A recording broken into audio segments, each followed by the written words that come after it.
بسم الله والحمد لله والصلاة والسلام على رسول الله وعلى آله وصحبه ومن تبع سنته إلى يوم الدين. Assalamu alaikum wa rahmatullahi wa barakatuh. Welcome again to another episode of your weekly Islamic chat show, Guest of the Week.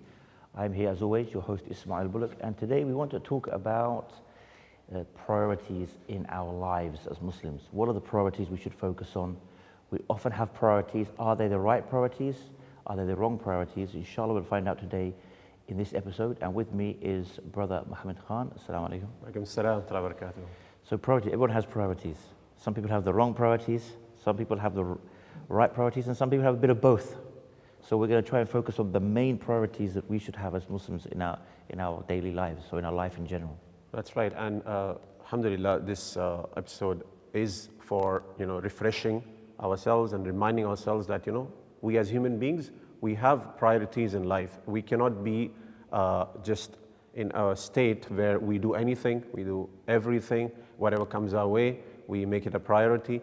So as a Muslim, to be more specific, we have priorities in our life, and it is defined by our Creator. And it makes sense and it's logical. If we will, inshallah, see throughout the episode that there are few things which we as Muslims must focus on, or rather even as human beings, we must focus on these things rather than being in a heedless or a careless state. And this is the problem which we are trying to tackle, that a lot of people, they go with the waves, they go with the trend as to whatever comes.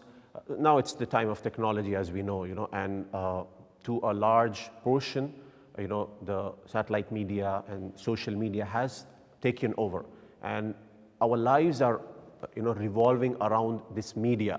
Apart from that, there are other things which we are so busy in, where we don't take care of our iman, we don't take care of our health, we don't take care of our actual responsibilities, actual priorities. So many times we see that people are so busy in their work, they forget about their family, they forget about their children. People have excuses that, I have so much to do and I'm involved in this and I cannot do this. As human beings, God Almighty created us and He gave us some responsibilities and we have some priorities. And this is nothing that we cannot do. It's just that our perspective and our makeup and outlook of life has become such that we think, oh, I'm too busy, I cannot do this and I cannot do that. Because in the first place, we do not know our priorities. And that's what, inshallah, we will be discussing here. It's funny you mentioned, how when it comes to, especially with social media now, that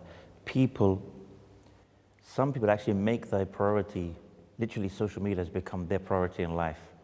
And their main concern is how many followers they can get.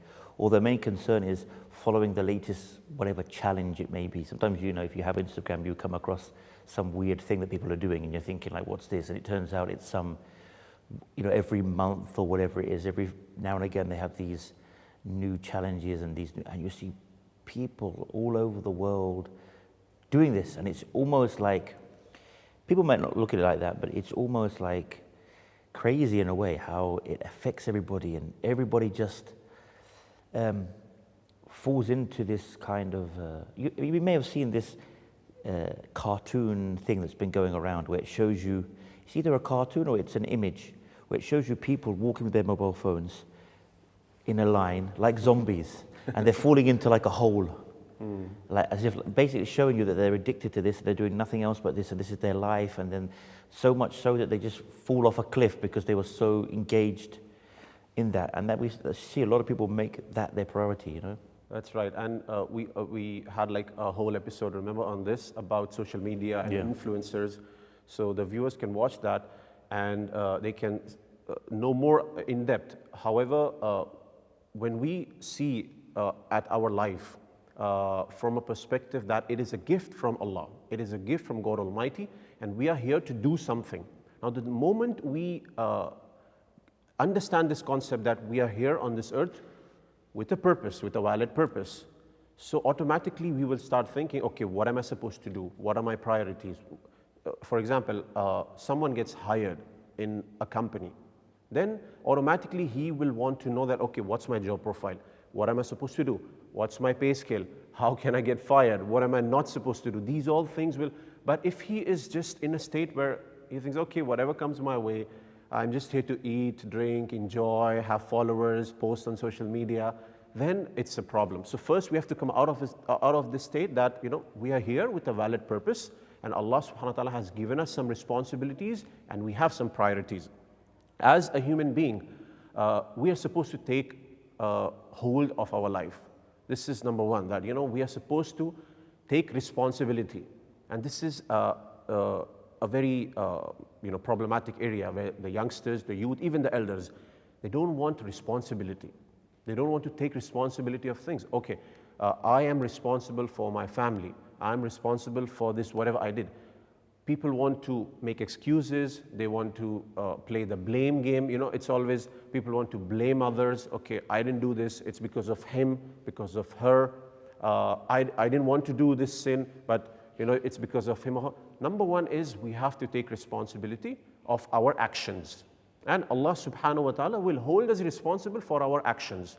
This is something which we must understand. As Allah mentioned in the Quran, on the day of resurrection, the mafhum of which is that whoever does equal to an atom's weight, whoever does a bad deed equal to an atom's weight, he will see it. And whoever does a good deed equal to an atom's weight, he will also see it. So this concept, once we understand, we'll be cautious about our actions, we'll take responsibility of what we do and what we're not doing. Similar goes with, social media, because a lot of people think, okay, if I post this on social media or I type this on social media, it doesn't really matter. Whereas in reality, in person, the person might not do that act, maybe like a loose act or maybe some filthy stuff. But in reality, because it's in our fitrah, we have this haya, we have this shame of doing things, which sadly people are doing on social media. So number one is we take responsibility, online, offline, work, family, whatever the case is, on a personal level, we have to be responsible for our actions. And we must know that Allah will hold us responsible of whatever we do, good or bad. And moving ahead with that, we must focus and we must prioritize things. Now, I would just like to give an example, that there's a story which is told to explain this. Once there was a father and a son, and the father was riding on the donkey and the son was, just carrying the donkey. So people saw them and they told that, look at the son, look at the father, his son is walking and the father, he is, sitting on it. So then they shifted.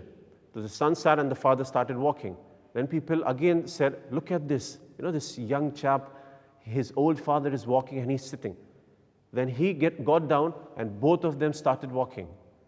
So people said, look at these fools, they have an animal and both of them are walking. So the point here is, people will always come and criticize, they will always come and tell us things. We should not care about people if we are doing the right thing and if we have our priorities in place, So the things which we'll discuss, perhaps once we start doing them, people will come and tell, oh, you started seeking knowledge, or you have become a scholar, or they will say, oh, you've become, as they say, a mutawa, and this and that. People start saying, oh, you're too young to keep a beard, you're too young to wear hijab. These things, people will come and people will tell, but we have to be firm and we must rely upon Allah subhanahu wa ta'ala. It's like you said, because in reality, you can never please people, right? You can never please anyone, like that story shows you, but the ultimate way is we're supposed to be pleasing Allah. So you make, like you said, you make that as your priorities, and even if that may lose you some so-called credibility with certain people, but like you said, you can never please anybody. And are they even worth pleasing in reality? Would we want to risk not pleasing Allah because you want to please a group of people who in reality, most of the time, will have no benefit to us anyway? That's right. And this always happens that, we go and try to please people, and at the end of the day, some will be and some will not be. And again, social media can give us a good example. Someone who has like millions of followers, he may also have thousands and millions of dislikes and whatnot. So this is life. We have to accept this and we have to take responsibility. Now, number one is, what we can prioritize is knowledge. And this is very essential. And inshallah, we'll break this down. But to do anything, knowledge precedes. And we must have knowledge about a specific thing to do that action. Now, for example, if we have the latest smartphone, the high-end latest smartphone, or the tab, or a laptop, we must know how to operate that. We must have the basic knowledge about operating that smartphone or the laptop or whatever, or even social media. People must know how to post, how to make a post, or whatever. So the thing is, we must have knowledge. Similarly, for us to do certain things in life and to fulfill our purpose of life, we must have knowledge. And as we have discussed so many times, the scholars discuss and the ulama discuss that the purpose of our life is وَمَا خَلَقْتُ الْجِنَّ وَالْإِنسَ إِلَّا لِيَعْبُدُونَ. That we are here to worship Allah subhanahu wa ta'ala. Now, how can we worship Allah when we do not have knowledge as to what is worship, how are we supposed to worship Allah, and what does Allah want from us, what are we not supposed to do? So this is very important that we seek knowledge about few things which we will inshallah look at stepwise, so that we can have like a plan put in here that which people can follow, and including ourselves. That number one is knowledge about Allah subhanahu wa ta'ala, about our creator. And this is priority number one. We cannot evade this, we cannot avoid this at no circumstance. And Allah created us in a way that we recognize that there is a creator, there is Allah subhanahu wa ta'ala. This is in our fitrah, and this is not something which is rocket science. As a lot of people nowadays, philosophers and this and that have made this, believing in Allah and to know that there is one God who deserves to be worshipped, this is very simple. It's not something, which is very complicated, which is very, high funda to understand. It's in our fitrah, it's in our nature. And this knowledge is very essential to know about Allah subhanahu wa ta'ala. In fact, it's literally an obligation, isn't it? As we're going to discuss, but certain knowledge is, an obligation, and being from them, and I won't go into, because I'm sure you're going to touch upon that, but first obligation of you must know is, even Allah says in the Quran, know that there is no true God, nothing worthy of worship except Allah. No, so this thing about knowing and getting this knowledge, this is obligatory. There's no there's no two ways about it. That's right. And how do we know about Allah subhanahu wa ta'ala? This again is important. We know about Allah subhanahu wa ta'ala through the Quran and Sunnah, through what Allah subhanahu wa ta'ala revealed, and through what His Messenger Muhammad sallallahu alaihi wasallam told us through his Sunnah. And this is something which is the missing element, because when people come up with their own concept of God or their own concept of a supreme being, and then they start worship, they define their own ideas. So we don't define it by ourselves, through our narrow and shallow understanding of things, because we are very limited in knowledge. No matter whatever advancement we have done, but still we have very shallow understanding of this whole world and universe and everything within it. So we know about Allah subhanahu wa ta'ala through what Allah has revealed in the Quran and through His Messenger Muhammad sallallahu alaihi wasallam. Just hold you on that point. It's time to go for a break. Join us after this short break.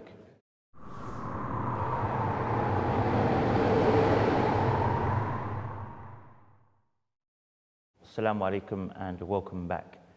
So obviously we got to the part where we've just been focusing before the break. We got to the part where focusing on the fact that the essential priority in life, apart from obviously worshipping Allah, is knowing Allah. Because as the scholars say, how can you worship, or how can you truly renovate or have this piety and fear of the one if you don't know them? So this is essential priority, first of all, worshipping Allah, but as well, just as important, knowing who Allah is. Because you could say that you believe in Allah, but you don't have any idea of who Allah is. So it's kind of a weak faith in that sense. That's right. And the reality is that, we can learn. We have this tendency, human beings, They can learn. It's nothing, it's just that, again, we have to prioritize. So people learned new technology. People, they learned how to drive. People, they learned, a lot of new things which were invented. Whereas this basic element, to learn about Allah subhanahu wa ta'ala. We refer to the Quran, to the Sunnah, what Allah subhanahu wa ta'ala has told about Himself, that Allah is one, He is the one who provides sustenance, He is the one who gives children, He is the one, who alone deserves to be worshipped. And once we know these things, automatically we will reap a lot of benefits, like, automatically we'll feel this khushu in our ibadah, whatever it is, salah or zakah or psalm. Once we know whom we are doing this for and who that creator is, this is the benefit. So it's not just that, we do it for the sake of it, to become scholars, to become tullab. No, it's for us to become better Muslims and to improve our ibadah and to prioritize our life. Similarly, Allah subhanahu wa ta'ala, once we ponder over this, that He is the creator of the heavens and the earth, and He created everything, and everything submits to Him. SubhanAllah, we will start feeling that, yes, I am here for a purpose, and I'm worshipping that God who is alone in His kingdom, and He alone deserves to be worshipped. And similarly, there are a lot of things, so we have to set aside a time in our life to learn about Allah subhanahu wa ta'ala, to gain knowledge about Allah and how to worship Him, about His asma wa sifat, about His names, about His attributes, because there is a purpose for that. Names and attributes of Allah subhanahu wa ta'ala also is one of the implications of that is, we use those names to supplicate to Allah subhanahu wa ta'ala. Now, if we do not know those names, how can we supplicate to Allah subhanahu wa ta'ala using those names? For example, someone who is distressed, so he calls upon Allah subhanahu wa ta'ala, through his name, that, provide me shifa, provide me cure. Like there is a dua which the Prophet ﷺ taught, that Allahumma rabbin nas izhibil bas ishfi anta shafi, that you are the one who provides cure, so cure me, and there is no cure except from you. So similarly, once we want to call upon Allah subhanahu wa ta'ala in a specific situation, like we say, keep us firm upon the deen, we might be facing difficulties, so we say, Ya muqallib al-qulub, sabbit qalbi ala dinik. So in the Sunnah, in the Quran, we see that there are attributes of Allah subhanahu wa ta'ala, names of Allah subhanahu wa ta'ala, which we use to call upon Allah subhanahu wa ta'ala. And of course, the more we increase in knowledge about His majestic names, the more better we will be able to perform our worship. So it's very essential that we do this. We learn the names of Allah subhanahu wa ta'ala, like Ar-Rahman, Ar-Rahim, Al-Ghafur, Al-Wadud. These are all the names of Allah. And it's not just limited to 99 as a lot of people think. And it's not just limited to 99 as a lot of people think. But we should at least take the initiative. We should at least begin, start from the basics, and then move on from there. So this is priority number one, that we are here to worship Allah. We must know about Allah, worship Him alone, know about His names and attributes, and then we will see that our life is on the right track, inshallah. Point number two is when it comes to knowledge, about acquiring knowledge. So we have to know about our Prophet Muhammad sallallahu alaihi wasallam. We have to gain knowledge about Prophet Muhammad sallallahu alaihi wasallam. A lot of time what happens from a psychological perspective, the more we read about someone, the more we look at someone or their lifestyle, or we follow them in today's terminology, the more we tend to like that person. And this is the reality. Psychologically, this is proven, the more we follow, and even if that person is doing something which is not acceptable in the society, still we tend to like that person.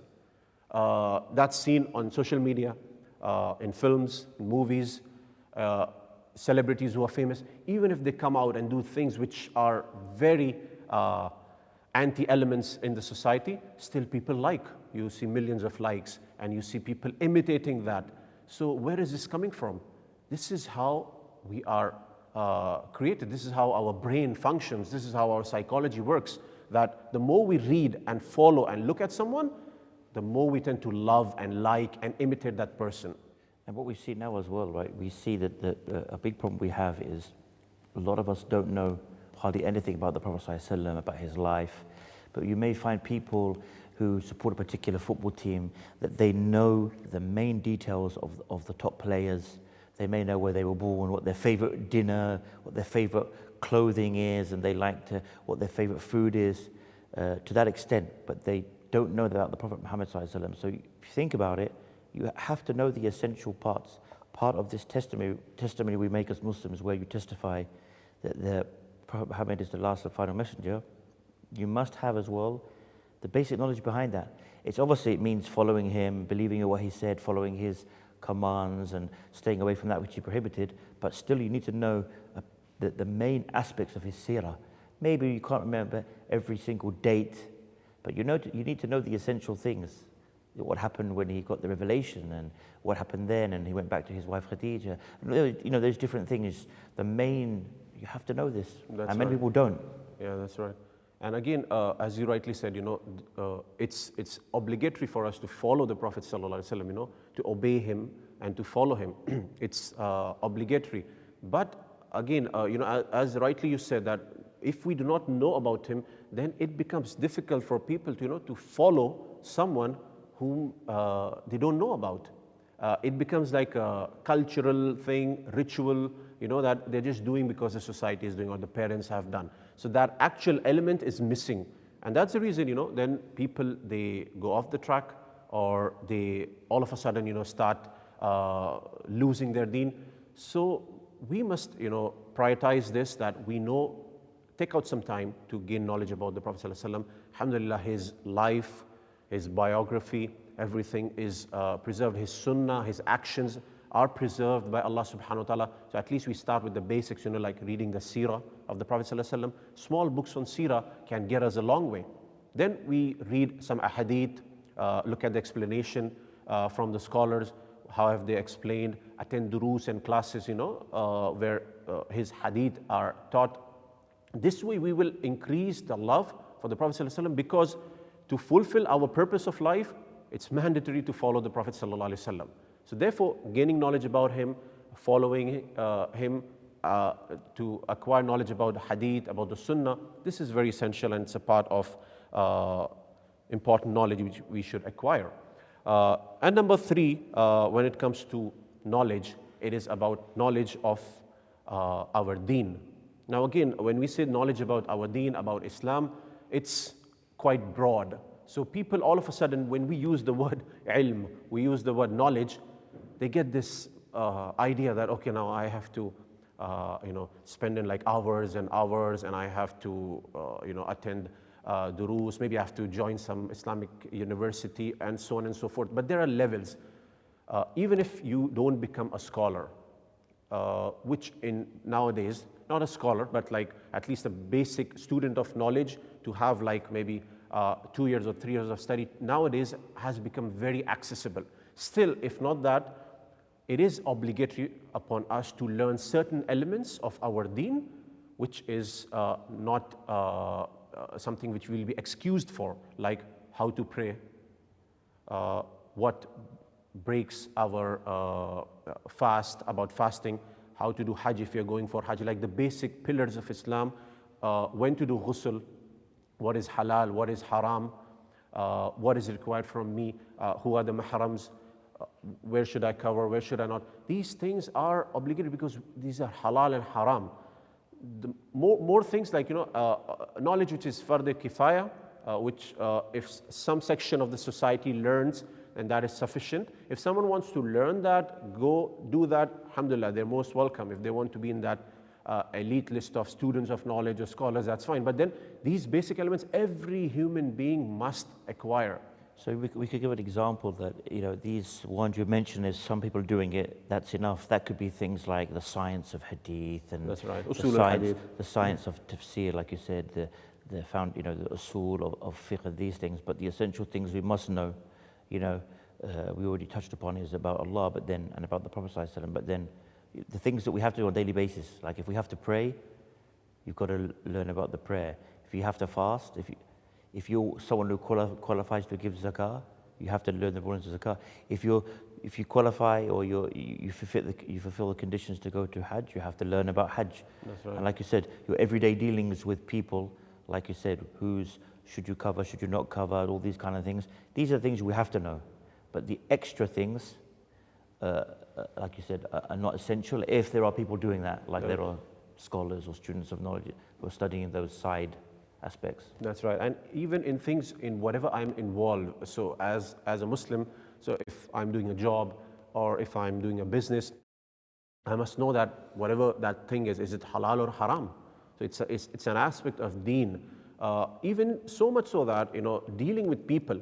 So the Prophet ﷺ listed in one of the hadith that one of the major sins is to disrespect your parents. And we must know, how to behave with our parents, how to respond to them. Because again, now the Prophet ﷺ is listing it amongst the kabair. After shirk, it's disobeying the parents. So we see that youngsters, they're shouting at their parents, bad-mouthing them. Those who are well off, sometimes they're not taking care of their parents, throwing them in, some old age home, and then thinking, I've done my responsibility. And some people, all of a sudden, they just abandon their parents. And subhanAllah, this is a calamity. We must know about how to deal with our children, our wives, husbands. These are all essentials. I mean, there's no excuse in this, and there's no rocket science fiqh in it. Yes, we have to put in efforts, which requires in everything. If I want to become a doctor, an engineer, a pilot, I have to put in efforts. I can't just sleep and get a degree.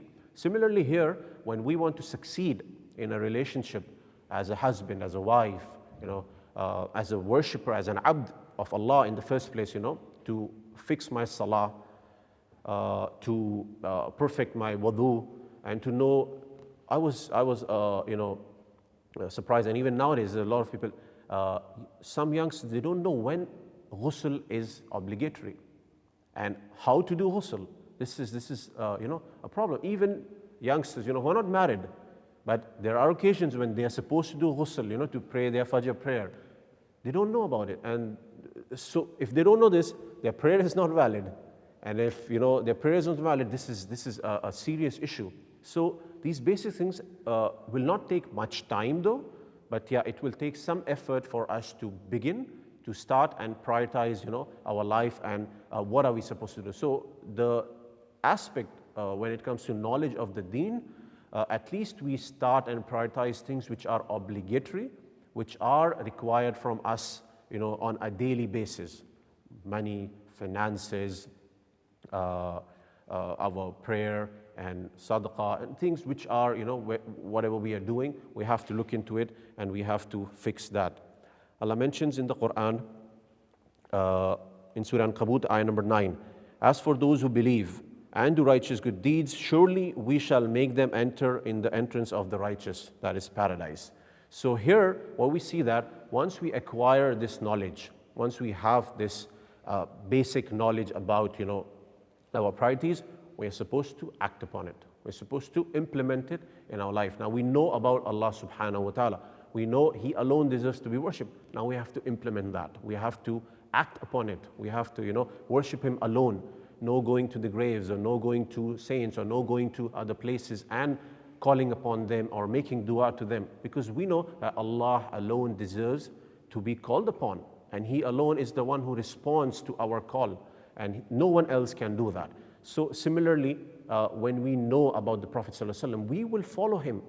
And we will take our lifestyle and our life lessons from his life, rather than going to some influencer who might be doing good or bad, whatever. But then we will know, okay, no, this is my priority. This is my role model, Prophet Muhammad sallallahu alaihi wasallam. So I'll just hold you on that point. Join us after this short break.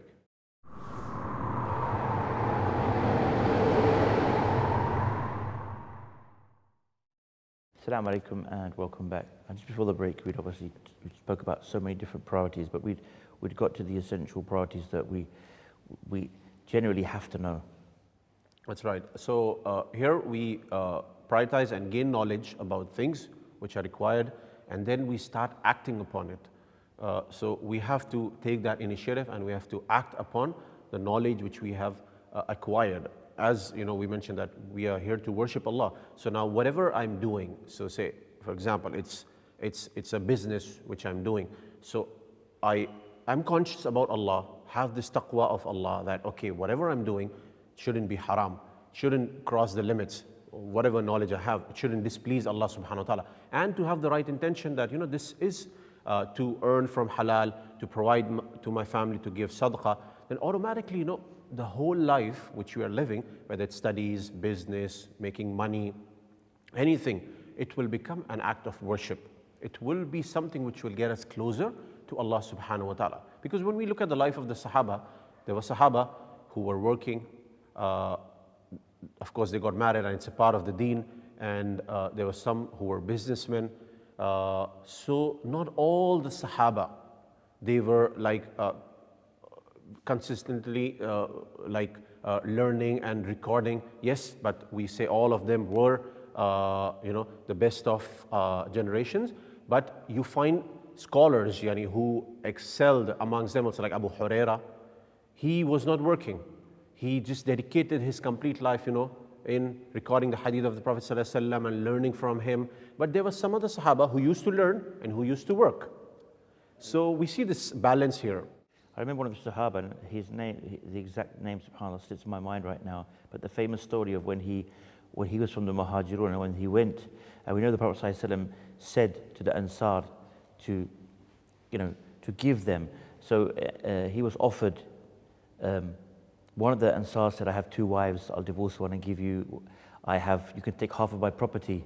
And I forget the name of the Sahaba, one of the famous Sahabi. And he basically turned around and said, show me the market. So you see, people also have that. It's a good point you mentioned that, because they have this misconception that either you can be a successful businessman or you have to be a religious guy, or either you be this, you can't be both. But as we know, Islam, like you mentioned, if you're going to work, if you're doing it every day, as long as it's permissible work, you're doing your everyday thing with the intention to please Allah, to fulfill your duty, you can get rewarded. And we know the hadith of the Prophet ﷺ where he said that even the mouthful of food that you feed to your wife, your family, that there is a reward in this. That's right. Even in even in the relations that someone has in a halal way with his wife are rewarded. And even the companions were shocked. They said, Ya Rasulullah, we are rewarded for, basically fulfilling our desires. He said, would you not be punished if you fulfilled your desires outside of marriage? They said, yes. He said, likewise, you're rewarded for doing it in the right way. So the whole lifestyle, and that's why people have this idea of being religious means you have to be always, like you said, the whole day reading Quran, or the whole day seeking knowledge, or the whole day sitting in a mosque, almost in a monk style. And I don't mean a monk in the sense of any particular religion, but that what we know as a monk, someone who secludes themselves from society to worship, and that is the person who's religious. And he is a different, completely special level, whereas we know in Islam that in fact the Prophet ﷺ talked about the believer, and he said the believer who mixes with people and has patience upon the matters of life that come up, the harm that may come from the average people, is better than the mu'min who secludes himself away. Of course, there may be, so that's another whole topic, there may be situations where one should seclude himself and should keep away from certain places and certain situations. But generally speaking, to be a practicing Muslim, you're supposed to be part of society. In fact, you're supposed to be part of any society. Even if you're a Muslim in a non-Muslim society, you're supposed to be an active member of that society. How else will you leave a positive footprint, as they say? How else will you leave a positive effect about Muslims? Imagine if, in the West, all the Muslims completely, and there are some who do that, they completely have their own communities, they never intermingle, they never intermix. How will people ever see Islam? And in fact, that's what happens. People say, oh, those Muslims, they look at them because they've made their own communities, and they don't really step out of the communities, they don't really mix, they don't get involved in the overall community. So there has to be, that's another thing people get confused when we're talking about priorities in life. That to be a religious Muslim, don't mix with anybody, don't talk to anybody, and just, That's right. And again, that's another point, which we have. It's to invite people to this, what we have acquired, the knowledge and the actions. And when we look at the Quran in Surah Asr, so it says, وَالْعَصْرِ إِنَّ الْإِنسَانَ لَفِي خُسْرٍ إِلَّا الَّذِينَ آمَنُوا وَعَمِلُوا الصَّالِحَاتِ وَتَوَاصَوْا بِالْحَقِّ وَتَوَاصَوْا بِالصَّبْرِ. So now, when we have Iman, and we have gained knowledge about Iman, the pillars of Iman, the pillars of Islam, knowledge about Allah, about His Messenger, about the Deen, then we do Amal al-Salihat. We implement that knowledge in our life by doing the faraid, the obligatory things, avoiding haram, doing halal, and inviting people towards haqq. And as you mentioned, it may require certain class of people, to specifically go and mix. And in general, when as a Muslim, I'm going there maybe to work or interacting with clients, I always should have this in mind, that how can I contribute to the society? How can I invite them towards betterment? So if it's a Muslim I'm interacting with, and if he needs any kind of help, good advice or something which we can see that maybe he's not doing appropriately, then we can advise them with wisdom and hikmah. And similarly, when we meet non-Muslims, we invite them towards the worship of one true God and towards this beautiful way of life, which is Islam. And we do this again with hikmah and with wisdom. And it's not always, as a lot of people think, inviting is always preaching. It's not about preaching. So first is character. Now, when we look at the seerah of the Prophet ﷺ, so many non-Muslims, they just saw the character of the Sahaba. They just saw the Prophet ﷺ. They just saw Abu Bakr radiallahu anhu reciting the Quran, and they accepted Islam. So we have to, that's the reason. Before inviting, it's knowledge and implementation. So one cannot, just jump to inviting people, whereas he himself, and this is what happens, a lot of time people come and see, what's he doing? If he's inviting me to this religion, he's doing this, he's doing wrong, which again is not an excuse, but then we as Muslims, we are responsible.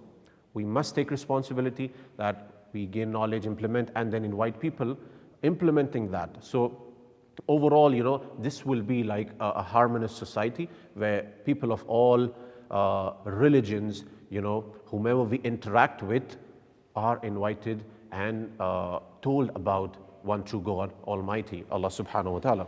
It's interesting you mentioned sort of al-asr, and at the end, وَتَوَاصَوْا بِالْحَقِّ وَتَوَاصَوْا بِالصَّبْرِ. The fact that the word tawasaw, this inviting, this advising, in Arabic, the way it's used, tawasaw, this literally means it's a continuous thing. It's basically emphasizing this is a continuous, it's not something you do it for a while and you stop.